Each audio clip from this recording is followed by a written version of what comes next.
When I was 9 years old, I told my parents that I wanted to be a spy when I grew up. It came time to apply for college, and I only applied at one university, George Washington University in Washington, because it was 2 blocks from the White House, and it was one of only 3 schools in America that offered a Middle Eastern Studies program. I was one of only 4 people in that brand new Middle Eastern Studies program. I stayed for a master's degree in legislative affairs with a focus on foreign policy analysis. I was taking a class in that program called The Psychology of Leadership. It was taught by an eminent psychiatrist named Dr. Gerald Post.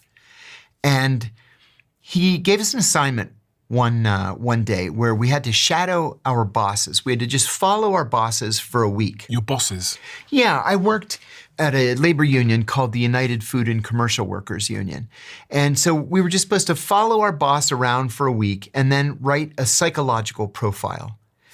I used dozens of, footnotes from psychology texts. And I ended up saying that he was a sociopath with psychopathic and possibly violent tendencies. And, I had these citations. I passed the paper in. Dr. Post gives it back to me a week later, gave me an A, and then he wrote, "Please see me after class." So I went up to him after the class and I said, "Dr. Post, you wanted to see me?" He says, "Come to my office." So we went down there, he closed the door and he says, "Listen, I'm not really a professor here.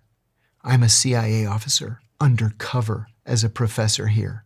And I'm looking for people who would fit into the CIA's culture. I think you would fit into the CIA's culture. Would you like to be a spy?" And I said, "Yes, I would." He picked up the phone and called a number and he said, "Bob,